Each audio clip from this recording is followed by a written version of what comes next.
Rádio Rio de Janeiro, a emissora da Fraternidade, passa a apresentar Luz na Penumbra, programa que leva ao seu coração a mensagem da doutrina espírita.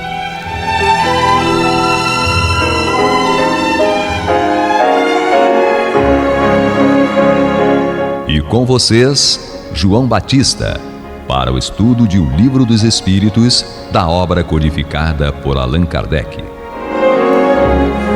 Papai do céu nos guarde, nos abençoe.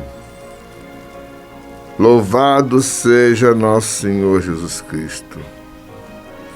E que possamos fazer do tempo esta dádiva que a todos nós é dada de maneira igual, um recurso a mais para que a nossa caminhada seja cada dia mais firme e consistente na conquista dos valores espirituais que nos levarão à verdadeira felicidade.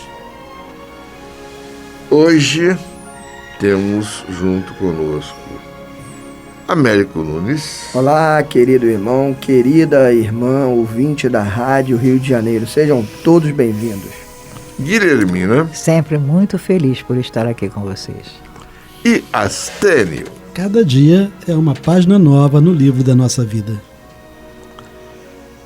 Hoje vamos estudar as perguntas de 10 a 13 que fazem parte do capítulo 1º da parte 1ª de O Livro dos Espíritos. Lembrando aos nossos irmãos que estamos estudando a tradução de Evandro Noleto Bezerra para O Livro dos Espíritos.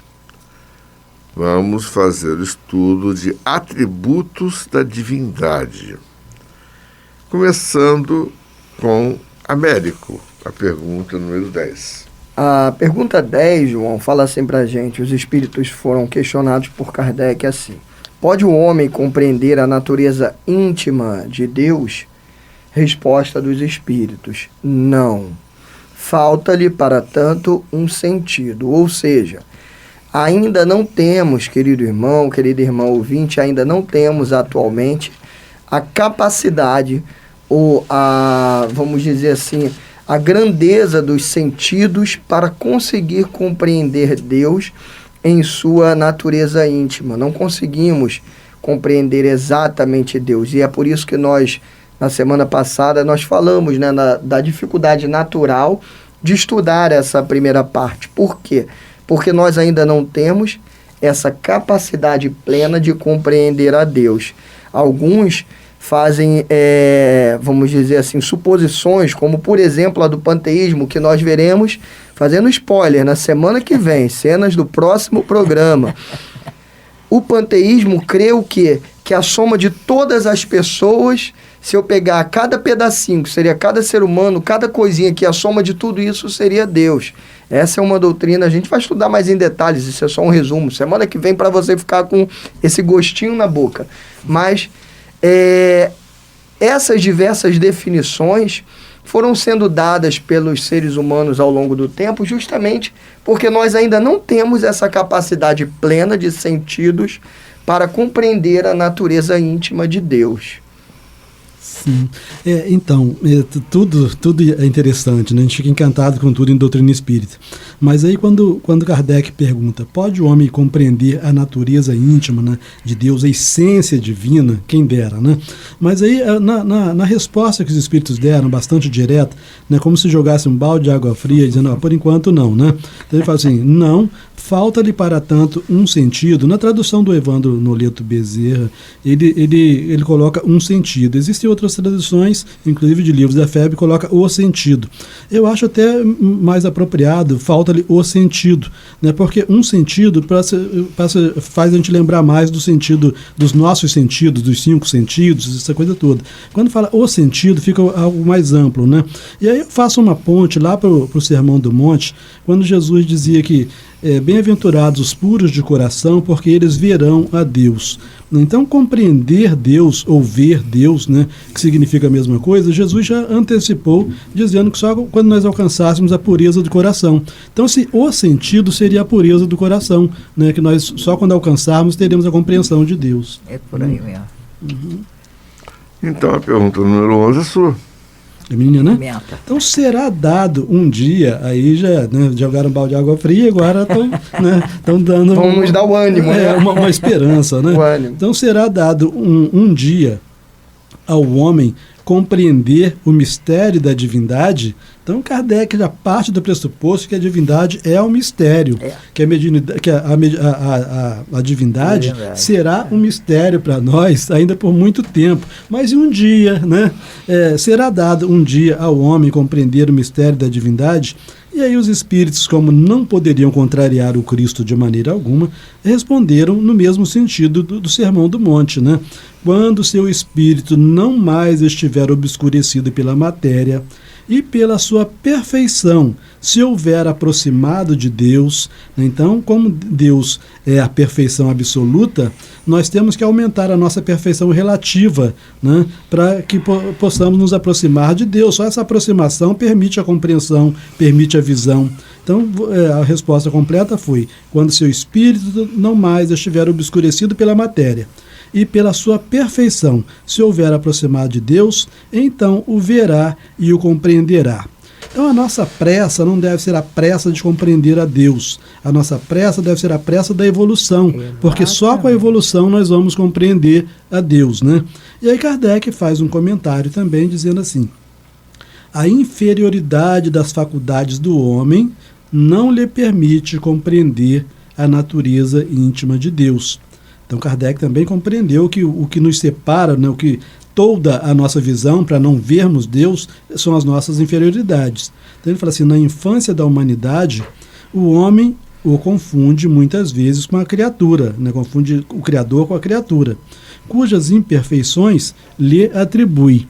Mas à medida que nele, no homem, né, se desenvolve o senso moral, que é o progresso espiritual, né, seu pensamento penetra melhor no âmago das coisas. Então ele faz da divindade uma ideia mais justa e mais conforme à sã razão, embora sempre incompleta, né? Porque a visão completa seria só quando chegássemos à condição de espíritos puros, né? Lá voltando no Cristo, né? Só bem-aventurados os puros de coração, porque verão a Deus. É interessante que, só um comentário aqui, nas duas respostas, ele, apesar dos espíritos negarem por óbvio, ele abre uma expectativa, ele abre uma esperança. Sim. Aí volta a dizer, depende da gente, porque o caminho está dito. É interessante, né? É que nós estamos aqui nessa sala. Cada um de nós tem uma visão, estamos estudando a mesma doutrina, mas cada um de nós tem uma visão muito pessoal de Deus. Muito própria. Exatamente porque cada um está num determinado patamar. Caminho. Cada um tem o seu caminho. Então, o nosso grau evolutivo é até muito próximo um do outro, mas não é igual. Né? Então, a nossa visão de Deus também varia de um para outro. E o legal é que eles nos dão um caminho, é isso. Vai por aí que a coisa melhora. É interessante uma coisa. Na década de 1960, houve um autor, um romancista, que não é espírita, tá, mas não se coloca como um materialista. Robert Heinlein. Ele escreveu um livro chamado Um Estranho numa Terra Estranha.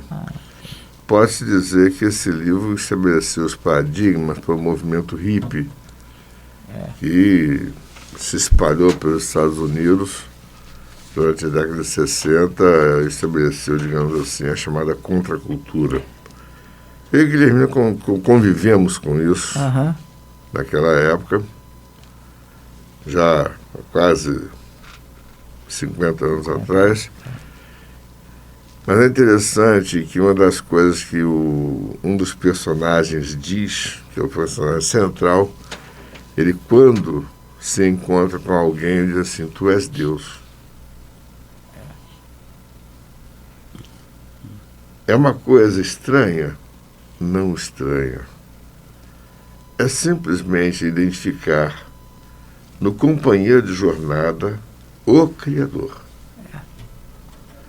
É o caso de perguntar: será que nós conseguimos ver o outro assim, a ponto de dizer, tu és Deus?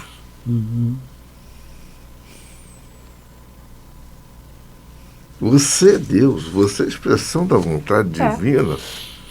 Tratar o outro com o mesmo respeito, né? Com a mesma Exato. admiração que você Exato. trata o Criador, né? Exatamente. Aí vem aquela. Aí isso você desdobra, só para continuar. Eu tive fome, me deste de comer. Eu tive sede, me deste água. Sim. Eu estive doente, me cuidaste.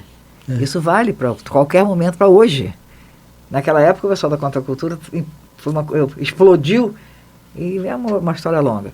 Mas a essência da coisa é essa. Porque se eu compreendo que eu sou filho de Deus e ele é filho de Deus, eu tenho que entender que se ele precisar, eu tenho que estar junto. Isso me fez lembrar, Guilhermina, uma frase do Emmanuel, através do Chico Xavier, em que ele diz assim, nós somos a vontade de seguir para Deus, mas entre nós e Deus o próximo é a ponte. Sim, né? sim, Então, tudo a ver. Não é? Tudo a ver. Exatamente. É por aí mesmo.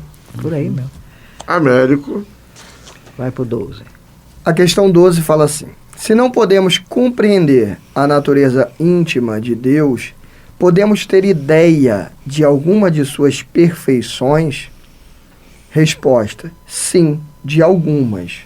O homem as compreende melhor à medida que se eleva acima da matéria. Ele as entrevê pelo pensamento. Então, o que eles estão dizendo para a gente? Que à medida que eu vou evoluindo, eu vou compreendendo melhor a Deus. Ou à medida, como o nosso Astênio usou muito bem esse termo, à medida que eu vou me livrando das minhas impurezas, eu vou compreendendo melhor a Deus. E, aliás, essa ideia, né, essa distância que existe entre nós e Deus, ela não surgiu de agora. Eu me recordo da introdução do Livro dos Espíritos, lá que a maioria das pessoas pulam na hora de ler o Evangelho, aliás, segundo o Espiritismo, desculpa. A maioria das pessoas pulam a introdução. Na introdução do Evangelho segundo o Espiritismo, ele traz um pedacinho que fala sobre o resumo da doutrina de Sócrates e Platão. Estamos falando o quê? De 400 anos antes de Cristo, mais ou menos, é isso? Para não fazer um erro aqui, cometer um erro. Então, 400 anos antes de Cristo, Sócrates e Platão já diziam que para que a gente entre em contato com a divindade, e é óbvio que os termos eram outros, mas ele dizia que eram necessários os intermediários, que o homem aqui não conseguia entrar nesse contato direto. E é exatamente o que o Espiritismo nos fala, né? Que nós precisamos desses espíritos de luz, os mensageiros, para que a gente consiga chegar até Deus. Então, enquanto nós ainda tivermos impurezas, imperfeições, não conseguiremos entrar em contato com Deus. Portanto, se eu não consigo entrar em contato, eu não consigo conhecê-lo perfeitamente em suas características íntimas. Mas aos poucos a gente chega lá. O importante é dia a dia eu ir me modificando para melhor. Exato. Então, vamos lá, a nossa vinheta. Vinícius. Você está ouvindo o programa Luz na Penumbra.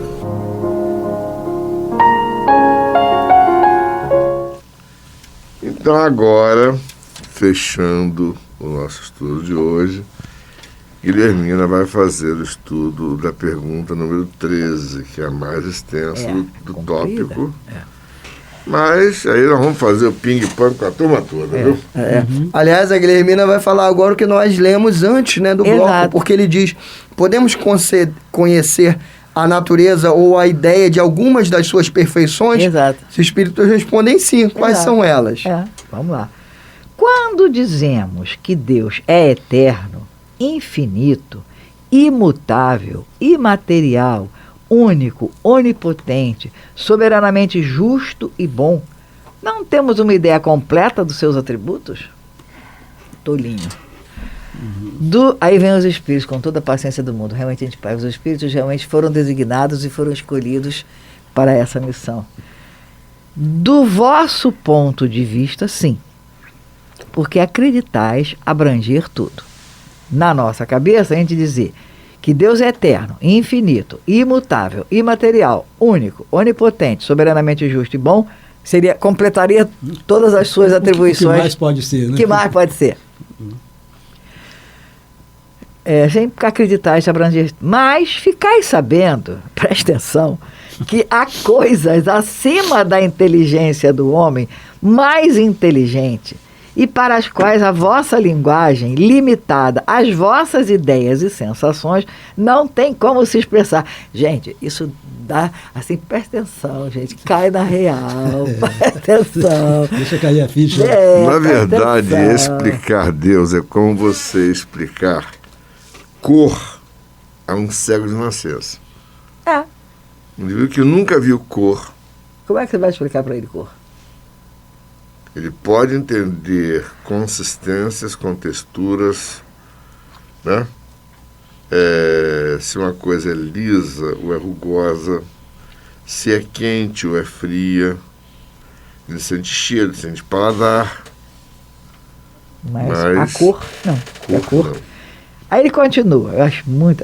Essa resposta dos espíritos eu acho sensacional. Aí ele continua. A razão, com efeito, vos diz que Deus deve possuir essas perfeições em grau supremo. Porque se tivesse uma só de menos, ou não a tivesse em grau infinito, não seria superior a tudo e, por conseguinte, não seria Deus. Aham, brilhante. Para estar acima de todas as coisas, Deus não pode achar-se sujeito a nenhuma vicissitude nem sofrer nenhuma das imperfeições que a imaginação possa conceber. Tipo assim, vamos raciocinar.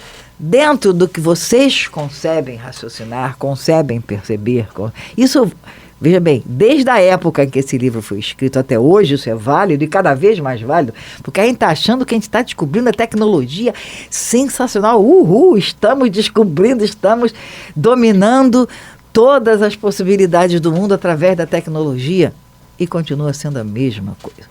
Você pode descobrir a tecnologia que você quiser, porque se você não compreender que você tem que se mudar a si próprio, os seus próprios valores com relação à humanidade que te cerca, e a humanidade que te cerca é o próximo mais próximo.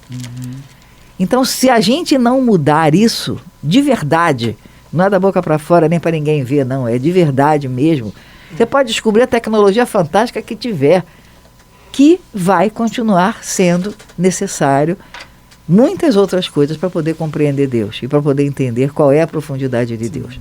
E quase 170 anos depois, ninguém descobriu nenhum... Exato. Ninguém desenvolveu nenhum outro atributo para Deus. Sim, continua sendo esses. E mesmo esses incomodam. Porque essas atribuições de Deus, quando ele diz aqui, eu acho que fantástico, soberanamente justo e bom, e ele é bom porque é justo, e é justo porque é bom. As coisas se complementam. Exato, se complementam.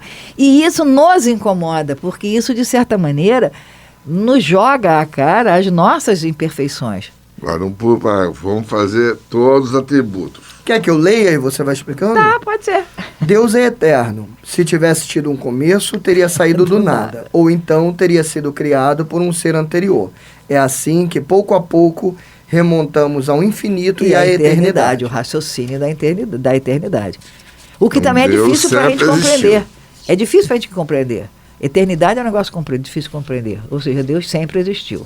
É imutável. Se tivesse sujeito a mudanças, as leis que regem o universo não teriam nenhuma estabilidade. Exatamente. E o universo nem Isso a existiria mais. ciência prova. Isso a ciência comprova, e cada vez mais, com a tecnologia. Aí vem a tecnologia, o barato da A tecnologia. tecnologia é ferramenta. É ferramenta. E as O ferramentas só... conhecimento é resultado. Não, mas isso só comprova isso. E dentro daquela ideia de formar nossa fé raciocinada, eu acho que essa ideia de Deus imutável é extremamente importante. Sim. Porque se a gente pensar assim que qualquer mínimo acontecimento nesse universo sem fim pudesse escapar à visão de Deus, se o mínimo pode, o máximo também pode. Exatamente. Né? Então, Deus tem que ser... É a segurança. É a segurança. É a segurança. Então, você, será que Deus sabe que aconteceu isso? Se Deus não soubesse isso, poderia não saber o restante. Não seria Deus. Não seria Deus. É imaterial, isto é, sua natureza difere de tudo que chamamos de matéria. De outro modo, ele não seria imutável, porque estaria sujeito às transformações da matéria. E a matéria se movimenta e se modifica de todas as formas, e cada vez mais a gente aprende isso. Então, com certeza, imaterial. É único. Se houvesse muitos deuses, não haveria unidade de vistas, nem a unidade de poder na ordenação do universo. Sem dúvida, isso aí não dá nem para discutir, né? E quanto mais nós descobrimos as leis divinas, Exato.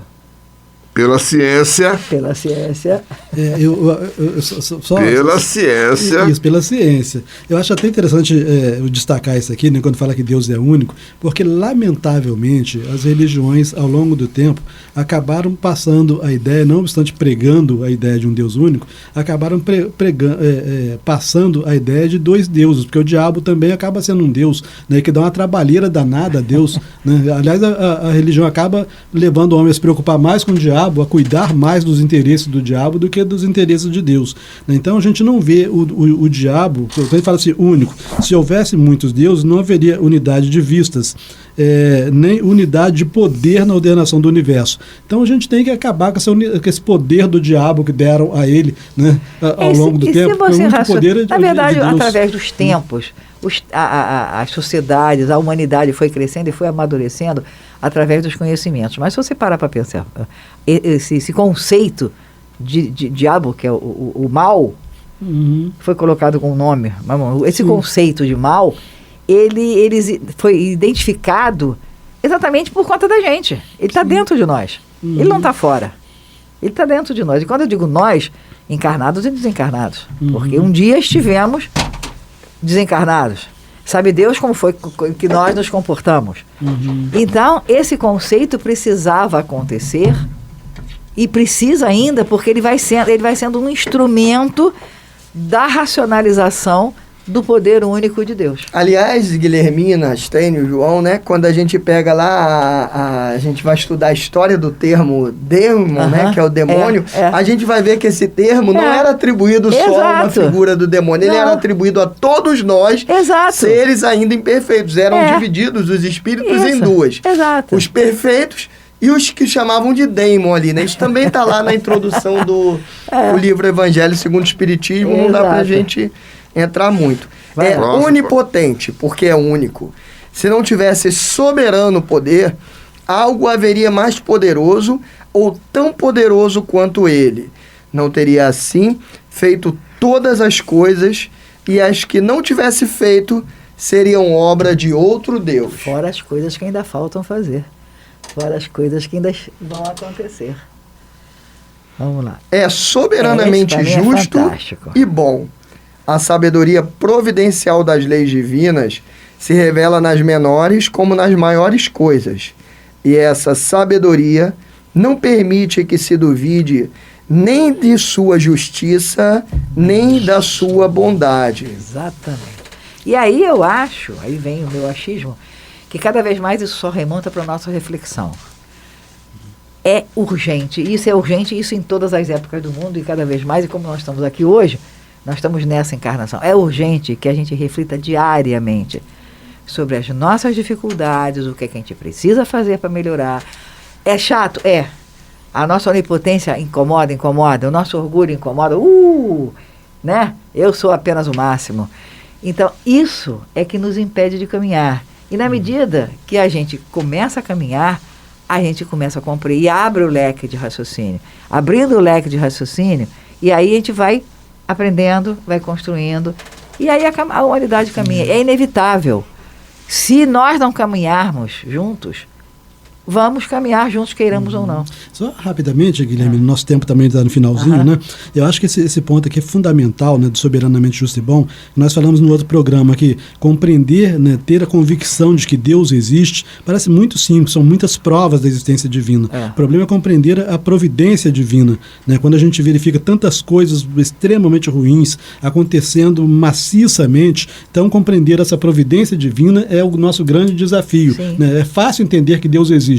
Entender como é que Deus age é que é complicado, né? A gente fala assim, sabedoria providencial, eu estou falando aqui da providência, das leis divinas, se revela nas menores como nas maiores coisas. E essa sabedoria não permite se duvide nem de sua justiça, nem de sua bondade. E a gente só vai poder entender justiça divina e bondade divina à luz da reencarnação, porque do contrário, tudo nega a bondade e a justiça divina. Você, querido irmão, querida irmã, quer saber o que é panteísmo? Não perca cenas do próximo capítulo. É o grande autor do spoiler. Então, gente, vamos nos despedindo. Eu não tenho nada para sugerir em termos de reflexão. Tudo já foi dito. e o mais importante, fraternalmente, tivemos assim uma festividade espiritual neste dia. Papai do Céu nos guarde, nos abençoe, hoje, agora, para todos sempre. Que louvado seja nosso Senhor Jesus Cristo. E que possamos fazer do tempo esta dádiva que a todos nós é dada de maneira igual. Um recurso a mais para que a nossa caminhada seja cada dia mais firme e consistente na conquista dos valores espirituais que nos levarão à verdadeira felicidade. Graças a Deus. Graças a Deus. Você está ouvindo o programa Luz na Penumbra.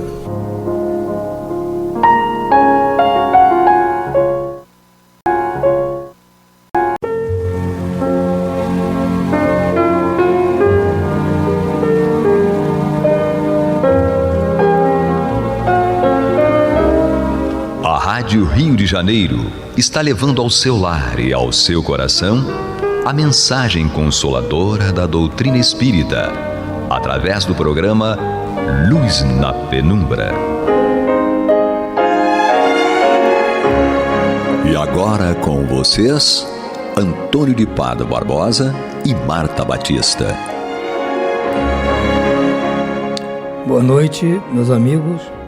Estamos aqui mais uma vez para dar continuidade ao estudo do Evangelho segundo o Espiritismo, obra de Allan Kardec. E nós estamos no seu capítulo 5º, Bem-aventurados os aflitos. Nós hoje vamos retomar o estudo a partir do item 23, que será comentado pela nossa querida irmã Marta Batista, que está aqui conosco. Tudo isso supervisionado pelo Pablo, aqui na técnica. Então, sem mais delongas, vamos ao nosso estudo de hoje. Tudo bem, Marta? Tudo bem, Antônio. Vamos então falar sobre esse tema bastante interessante, né? Esse capítulo a gente tem visto, né, que essas últimas mensagens e esses últimos itens são todos que tratam de questões bastante sutis, né?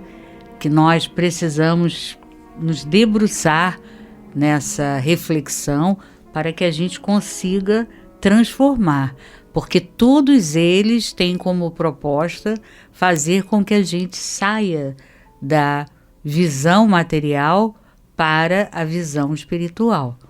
Quer dizer, se nós não fizermos isso, nós não vamos conseguir realizar determinadas orientações. Então, isso vem acontecendo já, né, de algumas mensagens para cá.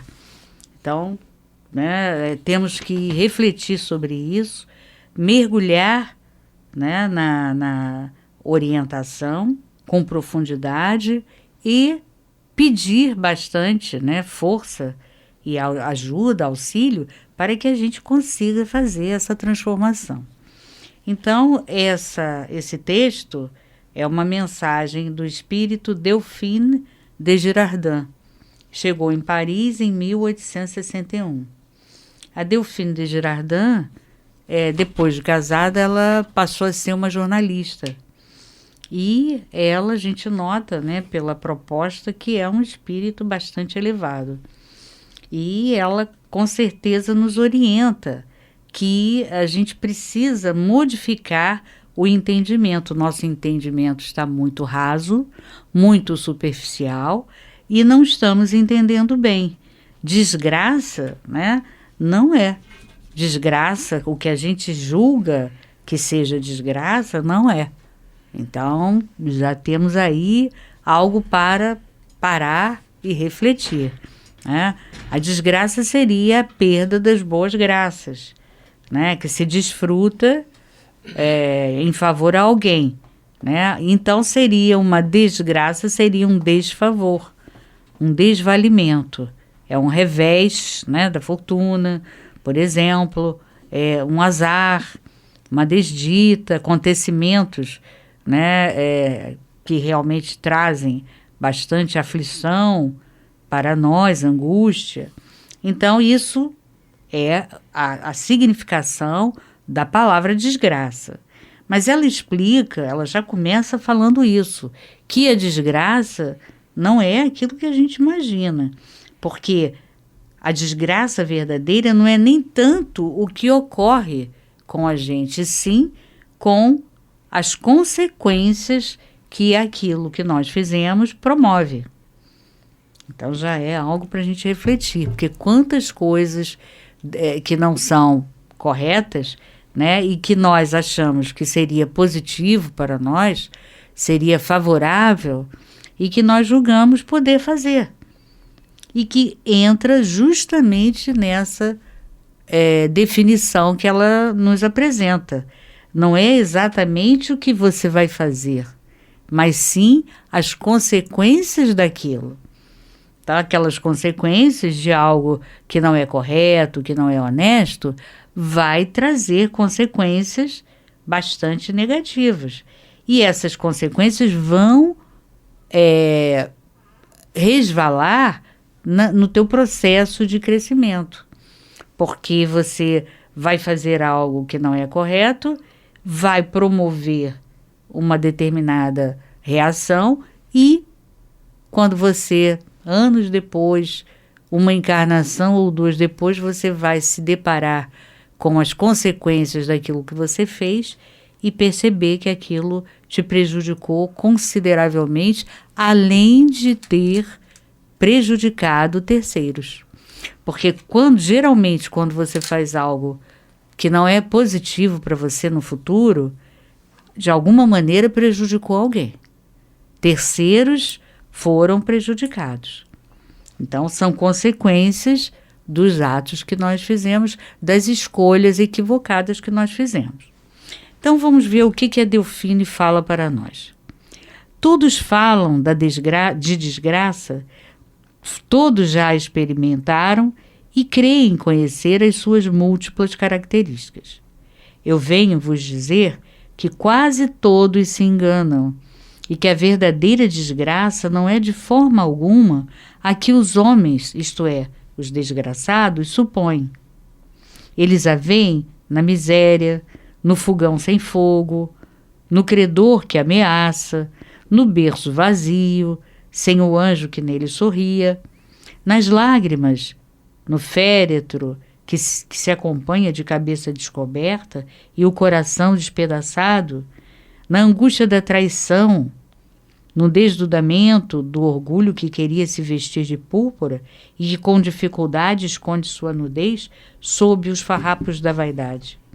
Tudo isso e muitas outras coisas ainda chamam-se desgraça na linguagem humana. Sim, é a desgraça para aqueles que não veem nada além do presente. Mas a verdadeira desgraça está nas consequências de um fato, mais do que no próprio fato. Dizei-me se um acontecimento feliz para o momento, mas que tem consequências funestas, não é em realidade mais infeliz do que aquele que inicialmente causa grande contrariedade e acaba por produzir o bem. Então é interessante que ela dá um exemplo, né, de uma tempestade que derruba árvores, que acaba com várias casas, enfim. Porém, aquela tempestade acaba por limpar a atmosfera. Então, é o que ela diz, né? Se as consequências, de alguma forma, são positivas, é algo que a gente precisa refletir. Será que isso realmente é uma desgraça? Foi positivo para a grande maioria, né? Para aquele grupo da humanidade, ali daquele local. E, com certeza, então, não é uma desgraça como normalmente a gente pensa que é. Então, vamos aí refletir sobre isso, né? É aquilo, a consequência é que poderá determinar o que é realmente uma desgraça ou não. E ela, então, termina dizendo, o parágrafo: dizei-me se a tempestade que despedaça vossas árvores, mas que purifica o ar, dissipando os miasmas insalubres que poderiam causar a morte, não é antes uma felicidade do que uma desgraça.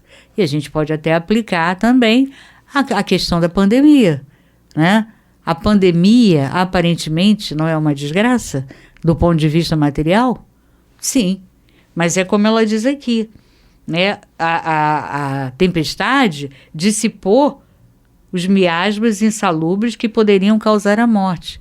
E a pandemia, né? Ela vai causar essa aparente desgraça, porém veio trazer um grande progresso para a ciência.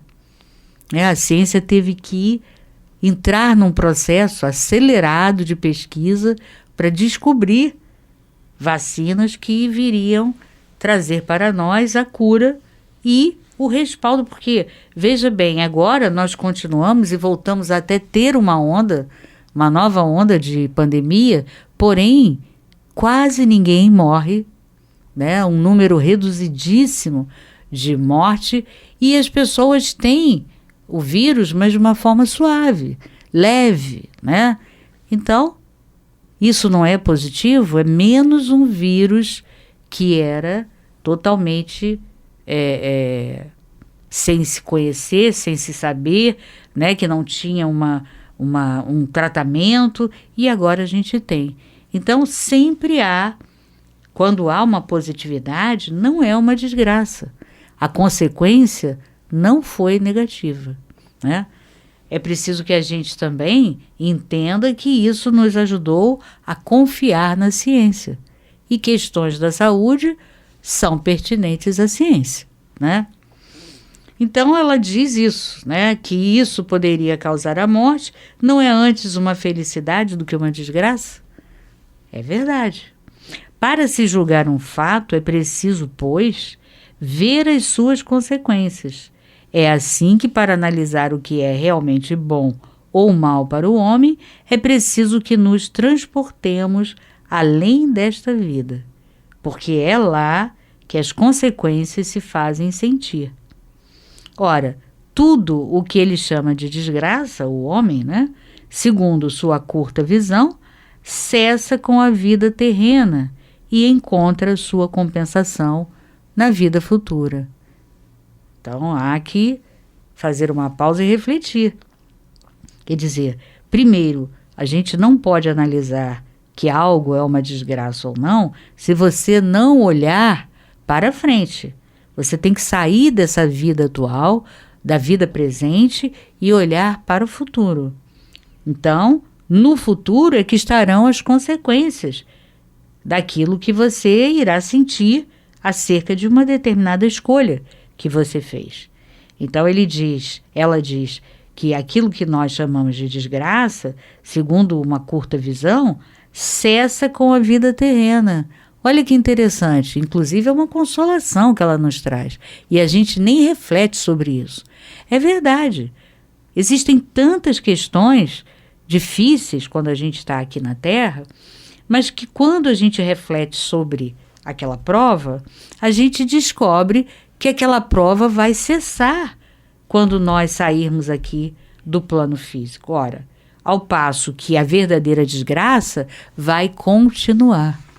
Nós vamos chegar no mundo espiritual e estaremos mergulhados naquela dificuldade. Então, essa é uma verdadeira desgraça. Foi algo que a gente fez, teve consequências, e essas consequências estão nos acompanhando na vida espiritual, no futuro da vida espiritual. Quer dizer, isso sim é uma desgraça. Agora, aquelas que terminam, que cessam, quando nós saímos daqui, desencarnamos, não, essa não é uma verdadeira desgraça. Então, é mais um ponto de reflexão e uma consolação também para nós. Quer dizer, a gente reflete, raciocina, e esse raciocínio nos mostra que realmente não é algo tão grave quanto nós pensávamos. Ela segue: vou mostrar-vos a desgraça sob uma nova forma, sob a forma bela e florida, que acolheis e desejais com todas as forças de vossas almas iludidas. A desgraça é a alegria, é o prazer, é a fama, é a vã agitação, é a tola satisfação da vaidade, que faz calar a consciência, que reprime a ação do pensamento, que confunde o homem sobre o seu futuro. A desgraça é o ópio do esquecimento que buscais ardentemente. Quer dizer, é preciso que a gente reflita sobre isso, né? Aquilo que nós queremos tanto, que nós buscamos de forma sôfrega, queremos de qualquer maneira, fama, dinheiro, né? Queremos o prazer constante, aquilo que nos traz prazer, a alegria constante. Isso sim, ela diz que é uma coisa que nós buscamos, que tem uma aparência bela, florida, e que essa sim será uma desgraça para nós. Porque enquanto nós vivermos com esta percepção material de que essa alegria que nós entendemos aqui na Terra, o prazer que nós entendemos aqui na Terra, que geralmente são totalmente materializados, a fama, uma agitação, né? Aquela vida agitada, cheia de compromissos, a tola satisfação da vaidade, isso tudo paralisa a nossa consciência, reprime a ação do nosso pensamento, que poderia estar ali refletindo sobre se realmente aquilo vai nos trazer alegria e felicidade, se vai nos trazer contentamento verdadeiro, ou se aquilo vai se dissipar rapidamente, né? Se você, então é proibido ter essas alegrias, esses contentamentos, né, sob o prisma material? Não, nós estamos aqui na Terra e temos direito de nos divertir, de termos tudo isso, porém, desde que não vejamos nestas coisas algo definitivo, que se não tivermos, não seremos felizes, não. Nós podemos ter, mas não é um meio e não um fim. Então é isso que nós precisamos entender, porque entendendo isso, jamais faremos uma escolha errada que nos trará uma ilusão negativa e que perpetuará com essas consequências funestas no mundo espiritual. Então, agora, para isso é preciso refletir, como ela diz, né? E isso tudo, se você exagerar, ela vai criar uma acomodação de tal forma que você fica paralisado e não percebe as coisas, não raciocina e não consegue, então, entender que aquilo que você percebe como algo negativo vai ser positivo para você. E o inverso também. Então, é preciso que a gente não paralise a nossa consciência, né? É preciso que a gente esteja sempre refletindo e observando, avaliando. Isso daqui poderá me trazer alguma consequência negativa no futuro? Se a resposta for sim, é preciso que a gente reavalie aquilo ali. Ela diz: esperai vós que chorais, temei vós que gargalhais. Inclusive é uma citação, né? Jesus fala sobre isso. Porque vosso corpo está satisfeito. A Deus não se engana, não se foge ao destino. E as provas, credoras mais impiedosas do que um bando de infelizes, instigados pela miséria, espreitam vosso repouso enganador.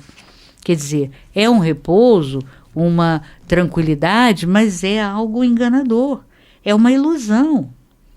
Nós não vamos ter realmente um descanso, né, tranquilo, vamos ter um descanso que nos fará realmente ter mais força e ânimo para prosseguir na jornada de provas? Não, é uma ilusão.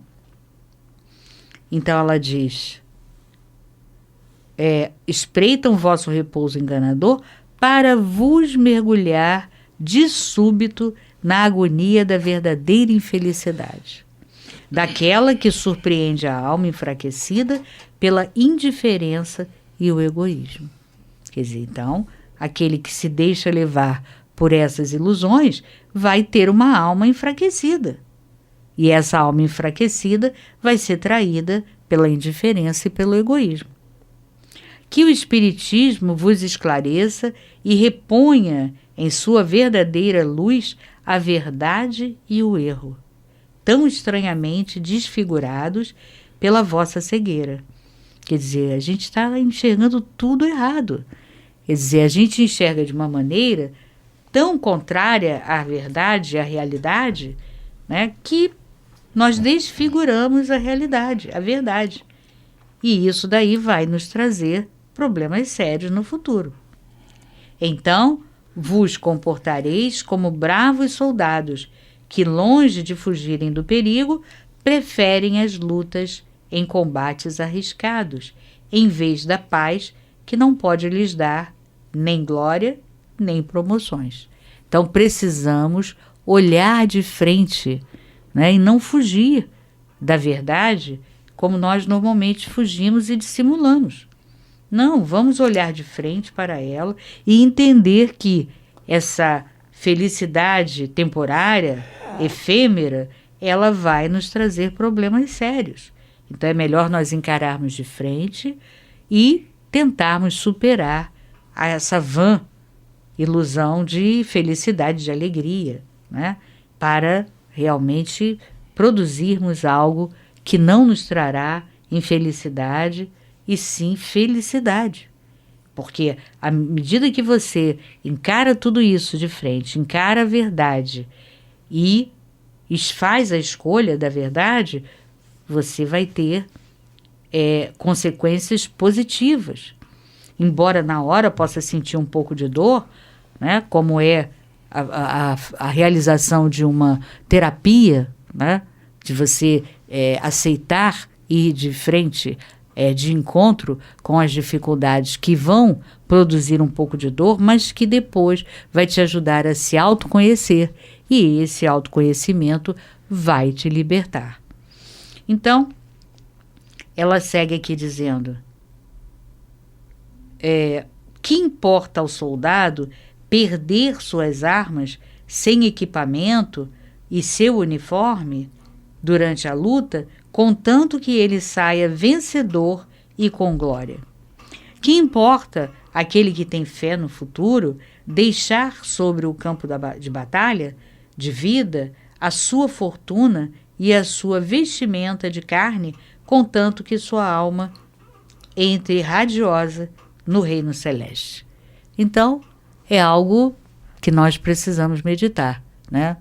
Essa alegria, ela compara ao soldado que aceita lutar, e mesmo que ele venha a falecer, mesmo que ele morra no campo de batalha, ele foi um homem honrado, né? Lutou, e aquela luta realmente trouxe para ele a vitória.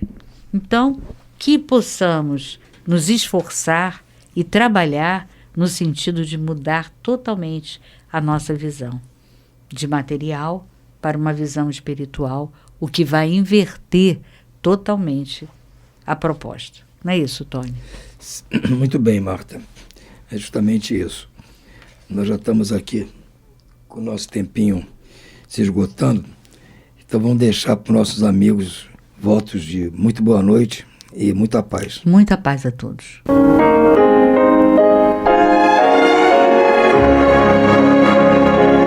E vamos ouvir agora a prece de encerramento de nosso programa, na voz de Geraldo de Aquino. Jesus, dá-nos coragem para a luta, piedade para os insultos e misericórdia para as injustiças e ingratidões. Limpa nossa alma de inveja e ambições mesquinhas, de ódio e de vingança o nosso caminho. E que dentro em pouco, ao recolher-nos de novo ao calor do nosso leito, para que o sono nos dê a paz e o esquecimento das tristezas humanas, possamos sentir, Senhor, no mais íntimo de nosso ser, a doçura indefinível do Teu amor e a grandeza incomparável da tua divina presença. Que assim seja.